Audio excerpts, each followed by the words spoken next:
Neat ಹೋರಾಟ ದೇಶದ ಆಸ್ತಿ, ದೇಶದ ಭವಿಷ್ಯ ವಿದ್ಯಾರ್ಥಿಗಳು. ಇವತ್ತು ಅದೇ ವಿದ್ಯಾರ್ಥಿಗಳು ಬೀದಿಯಲ್ಲಿ ನಿಂತು ಹೋರಾಟ ಮಾಡುವಂಥ ಪರಿಸ್ಥಿತಿ ನಿರ್ಮಾಣವಾಗಿದೆ.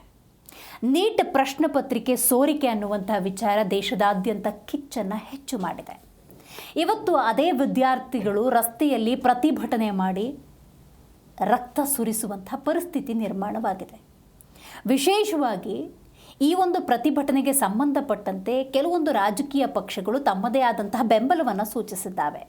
ವಿದ್ಯಾರ್ಥಿ ಸಂಘಗಳು ಸ್ವ ಇಚ್ಛೆಯಿಂದ ನಿರಂತರವಾಗಿ ಹೋರಾಟದಲ್ಲಿ ಭಾಗಿಯಾಗ್ತಾ ಇದ್ದಾವೆ. ಆದರೆ ಕೇಂದ್ರ ಸರ್ಕಾರ ಈ ಒಂದು ಸಮಸ್ಯೆಗೆ ಸೂಕ್ತ ರೀತಿಯ ಪರಿಹಾರವನ್ನು ಒದಗಿಸಬೇಕು. ಆದರೆ ಜಾಣ ಮೌನವನ್ನು ಅನುಸರಿಸ್ತಾ ಇದೆ. ರೈಟ್, ನೀಟ್ ಹೋರಾಟ ಹಲವು ಘಟನೆಗಳಿಗೆ ಸಾಕ್ಷಿಯಾಗಿದೆ. ಅದರಲ್ಲಿ ಪ್ರಮುಖವಾಗಿ ಪ್ರತಿಪಕ್ಷ ನಾಯಕ ರಾಹುಲ್ ಗಾಂಧಿ ಹಾಗೆಯೇ ಅಖಿಲೇಶ್ ಅವರ ಪಾತ್ರ ಇದರಲ್ಲಿ ಏನು?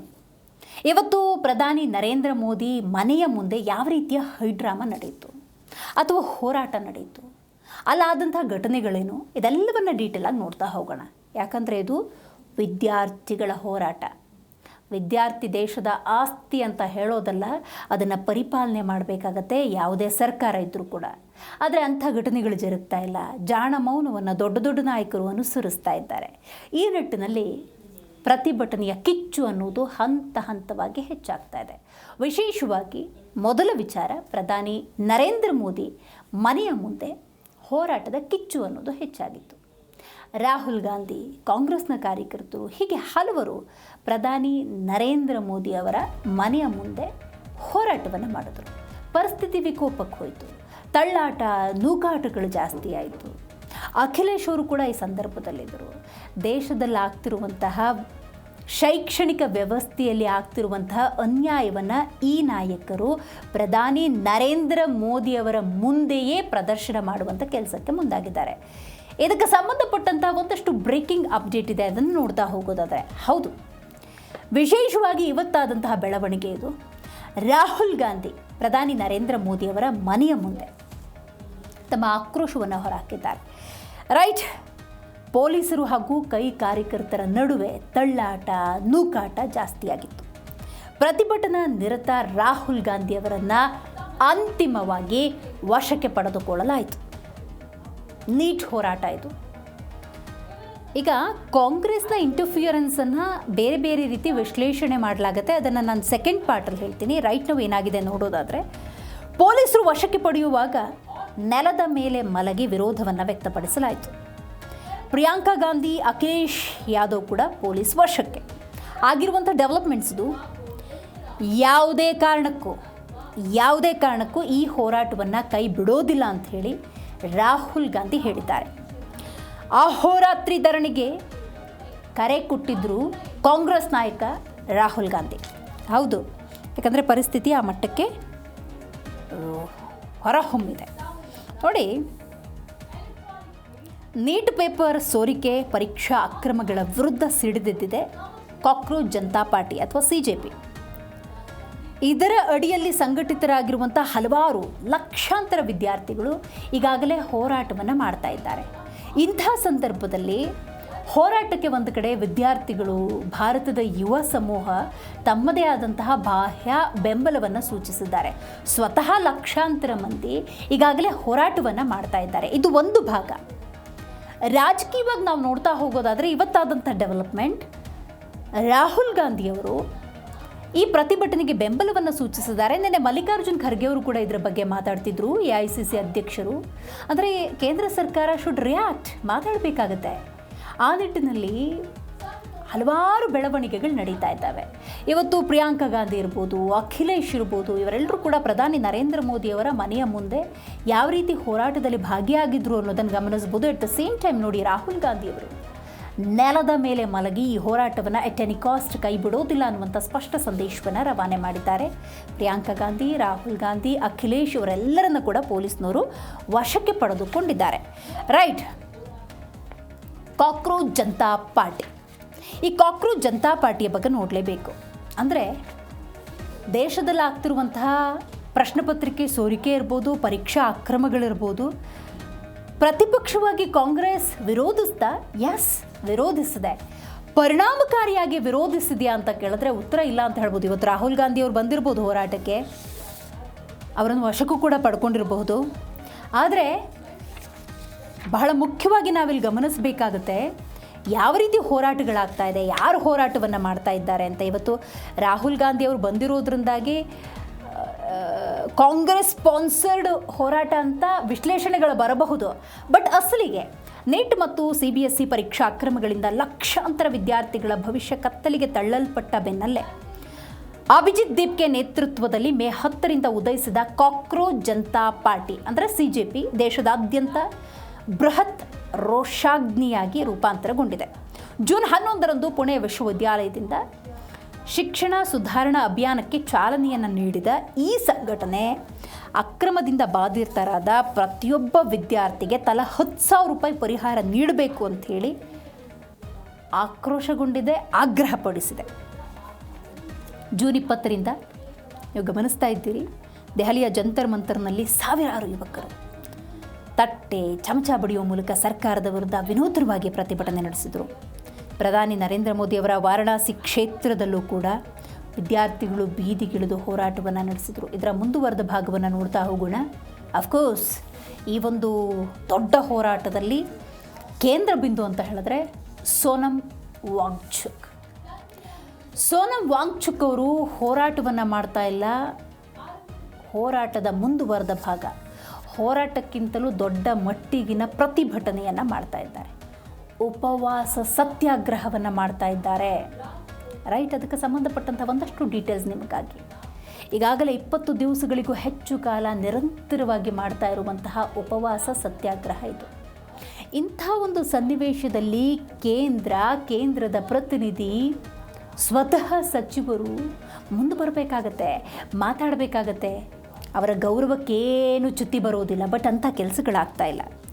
ನೀಟ್ ಪರೀಕ್ಷಾ ಅಕ್ರಮ ಹಾಗೂ ಪೇಪರ್ ಸೋರಿಕೆಯನ್ನು ವಿರೋಧಿಸಿ ಲಡಾಖ್ನ ಖ್ಯಾತ ಹೋರಾಟಗಾರ ಸೋನಮ್ ವಾಂಗ್ಚುಕ್ ಜೂನ್ 28ರಿಂದ ಆರಂಭಿಸಿರುವ ಅನಿರ್ದಿಷ್ಟಾವಧಿ ಉಪವಾಸ ಸತ್ಯಾಗ್ರಹ 24ನೇ ದಿನಕ್ಕೆ ಕಾಲಿಟ್ಟಿದ್ದು ದೇಶದಾದ್ಯಂತ ಕ್ರಾಂತಿಯ ಕಿಚ್ಚನ್ನು ಹೆಚ್ಚು ಮಾಡಿದೆ.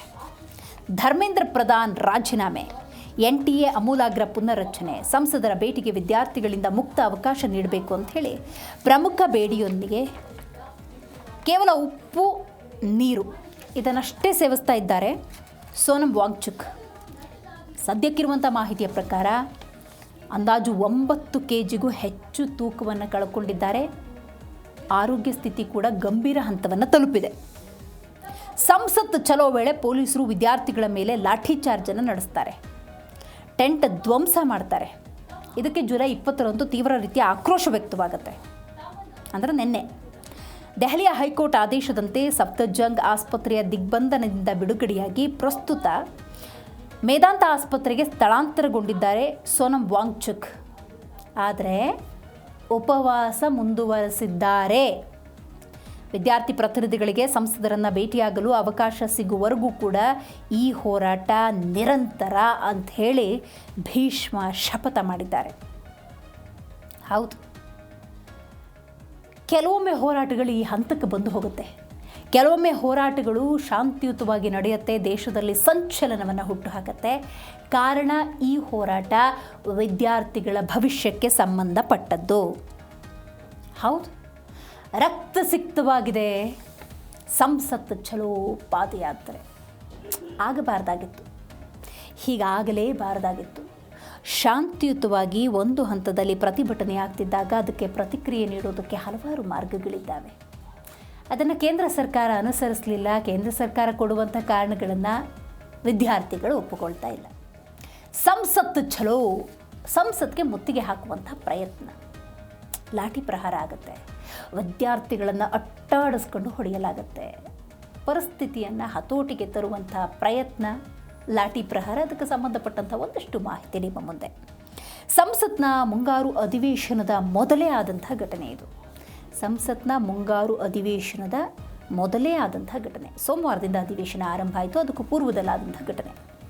ಸಂಸತ್ ಚಲೋ ಪಾದಯಾತ್ರೆ ಭೀಕರ ಘರ್ಷಣೆಗೆ ಕಾರಣವಾಗ್ಬಿಡ್ತು. ದೆಹಲಿಯ ಬೀದಿಗಳು ರಕ್ತಸಿಕ್ತವಾಗಿಬಿಟ್ಟಿದೆ. ಸಂಸತ್ ಭವನಕ್ಕೆ ಮುತ್ತಿಗೆ ಹಾಕೋದಕ್ಕೆ ಬ್ಯಾರಿಕೇಡ್ಗಳನ್ನು ಮುರಿದು ನುಗ್ಗಿದ ಸಾವಿರಾರು ಪ್ರತಿಭಟನಾಕಾರರು. ಇದನ್ನು ತಡೆಯೋದಕ್ಕೆ ಪೊಲೀಸರು ಮಾಡಿದಂತಹ ಲಾಠಿ ಚಾರ್ಜ್, ಅಶ್ರುವಾಯು ಪ್ರಯೋಗ, ಇಂಟರ್ನೆಟ್ ಸೇವೆ ಸ್ಥಗಿತ, ಎರಡ. ಈ ಕಾದಾಟದಲ್ಲಿ 118 ಪೊಲೀಸ್ ಸಿಬ್ಬಂದಿ, 60ಕ್ಕೂ ಹೆಚ್ಚು ವಿದ್ಯಾರ್ಥಿಗಳು ತೀವ್ರವಾಗಿ ಗಾಯಗೊಂಡಿದ್ದಾರೆ. ಅಗೇನ್ 118 ಪೊಲೀಸ್ ಸಿಬ್ಬಂದಿ, 60ಕ್ಕೂ ಹೆಚ್ಚು ವಿದ್ಯಾರ್ಥಿಗಳು ತೀವ್ರವಾಗಿ ಗಾಯಗೊಂಡಿದ್ದಾರೆ. 70ಕ್ಕೂ ಹೆಚ್ಚು ಮಂದಿಯನ್ನು ವಶಕ್ಕೆ ಪಡೆದುಕೊಳ್ಳಲಾಗಿದೆ. ಸೌರವ್ ದಾಸ್ ನೇತೃತ್ವದ ವಿದ್ಯಾರ್ಥಿ ನಿಯೋಗ ಬಿಜೆಪಿ ಅಧ್ಯಕ್ಷ JP ನಡ್ಡಾ ಅವರನ್ನು ಭೇಟಿಯಾಗಿದೆ, ಚರ್ಚಿಸಿದೆ. ಶಿಕ್ಷಣ ಸಚಿವ ಧರ್ಮೇಂದ್ರ ಪ್ರಧಾನ್ ರಾಜೀನಾಮೆಗೆ ಪಟ್ಟು ಕೂಡ ಹಿಡಿದಿದೆ. ಒಂದು ಕಡೆ ಆಸ್ಪತ್ರೆ ಹಾಸಿಗೆಯಲ್ಲೇ ಉಪವಾಸವನ್ನು ಮುಂದುವರಿಸುವಂತಹ ಸೋನಂ ವಾಂಗ್ಚುಕ್ ಬೆಂಬಲದೊಂದಿಗೆ ಈ ಹೋರಾಟವನ್ನು ಇನ್ನೂ ಕೂಡ ತೀವ್ರಗೊಳಿಸುವುದಾಗಿ ಈಗಾಗಲೇ ವಿದ್ಯಾರ್ಥಿ ಪಡೆ ಶಪಥವನ್ನು ಮುಂದುವರೆಸಿದೆ.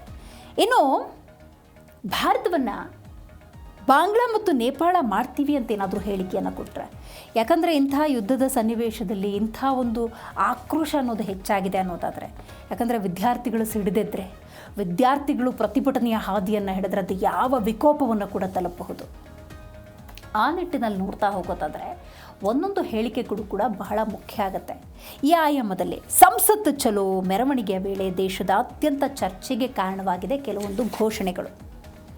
ನೀಟ್ ಪರೀಕ್ಷಾ ಅಕ್ರಮದ ವಿರುದ್ಧ ನಡೆದಂತಹ ಸಂಸತ್ ಚಲೋ ಮೆರವಣಿಗೆಯ ವೇಳೆ ದೇಶದಾದ್ಯಂತ ವ್ಯಾಪಕ ಚರ್ಚೆ ಹಾಗೂ ಆಕ್ರೋಶಕ್ಕೆ ಕಾರಣವಾಗುವಂತಹ ವಿವಾದಾತ್ಮಕ ಘೋಷಣೆಗಳು ಕಂಡುಬಂದಿರುವುದು ಆತಂಕಕ್ಕೆ ಕಾರಣವಾಗಿದೆ.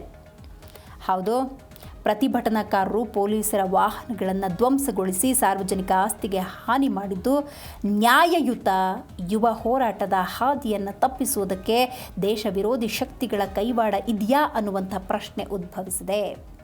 ಸಂಸತ್ ಭವನವನ್ನೇ ಕೆಡವುತ್ತೀವಿ, no it is not good, ಈ ಥರದ ಘೋಷಣೆಗಳು ಕೂಗಬಾರದು, ಕೂಗಿದ್ದಾರೆ. ಯಾಕಂದರೆ ಇದು ವ್ಯತಿರಿಕ್ತವಾದಂತಹ ವಿವಾದಗಳಿಗೆ ಕಾರಣ ಆಗುತ್ತೆ. ಘೋಷಣೆಗಳು ದೇಶದ ಜನತೆ, ವಿದ್ಯಾರ್ಥಿಗಳು ಆ ಪ್ರತಿಭಟನೆಗಳನ್ನು ಗಮನಿಸಬೇಕಾದ್ರೆ ವ್ಯತಿರಿಕ್ತವಾದಂತಹ ಪರಿಣಾಮಗಳನ್ನು ಬೀರುತ್ತೆ. ಇನ್ನು ಮುಂದಿನ ವಿಚಾರವನ್ನು ನೋಡ್ತಾ ಹೋಗೋಣ. ಹೌದು, ಪೇಪರ್ ಸೋರಿಕೆ ಏನಿದೆ ಅದು ಅಕ್ಷಮ್ಯ ಅಪರಾಧ. ಪೇಪರ್ ಸೋರಿಕೆ ಏನಿದೆ ಅದೊಂದು ಅಕ್ಷಮ್ಯ ಅಪರಾಧ, ಮಹಾಪಾಪ. ನೀಟ್ ಅಕ್ರಮದ ಬಗ್ಗೆ ಪ್ರಧಾನಿ ನರೇಂದ್ರ ಮೋದಿ ಕಡೆಗೂ ಮೌನ ಮುರಿದಿದ್ದಾರೆ.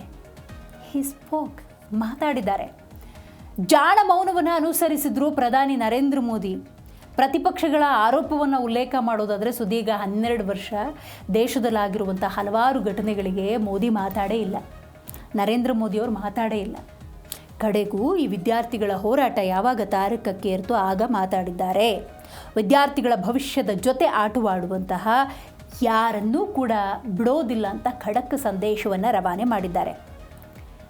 ಪ್ರಧಾನಿ ನರೇಂದ್ರ ಮೋದಿ ಮಾತಾಡ್ತಿದ್ದಾರೆ ಅನ್ನೋದಾದರೆ ಅದಕ್ಕೆ ಟೀಕೆ ಮಾಡೋದಕ್ಕಿಂತ ಹೆಚ್ಚಾಗಿ ಅದನ್ನು ಆಕ್ಸೆಪ್ಟ್ ಮಾಡಬೇಕಾಗತ್ತೆ. ಯಾಕಂದರೆ ಯಾರೋ ಮಾತಾಡ್ತಿರೋದಲ್ಲ, ದೇಶದ ಪ್ರಧಾನಿ ಮಾತಾಡ್ತಿರೋದು. ದೋಷಮುಕ್ತ ಪರೀಕ್ಷಾ ವ್ಯವಸ್ಥೆಯನ್ನು ರೂಪಿಸೋದಕ್ಕೆ ಅತ್ಯಂತ ಕಠಿಣ ಕಾನೂನನ್ನು ಜಾರಿಗೆ ಸನ್ನದ್ಧ ಅನ್ನುವಂತಹ ಸ್ಪಷ್ಟ ಸಂದೇಶ ರವಾನೆ ಮಾಡಿದ್ದಾರೆ. ಯಾವಾಗ ಸರ್ಕಾರದ ಭರವಸೆ ಅನ್ನೋದು ಲಭ್ಯ ಆಯಿತೋ ಅಭಿಜಿತ್ ದೀಪ್ಗೆ ಕೂಡ ಇದನ್ನು ಒಪ್ಪಿಕೊಂಡಿದ್ದಾರೆ. ಹೌದು, ಅಂದರೆ ಪರಿಸ್ಥಿತಿಗಳು ಯಾವ ರೀತಿ ವಿಕೋಪಕ್ಕೆ ಹೋಗುತ್ತೆ, ವೆನ್ ಸರ್ಕಾರ ಅನ್ನೋದು ರಿಯಾಕ್ಟನ್ನು ಸಕಾಲಕ್ಕೆ ಮಾಡುವುದಿಲ್ಲ, ಆವಾಗ ಯಾವ ರೀತಿಯ ಪರಿಣಾಮಗಳನ್ನು ಎದುರಿಸಬೇಕಾಗತ್ತೆ ಅನ್ನೋದನ್ನು ನೀವು ನೋಡಿದ್ದೀರಿ.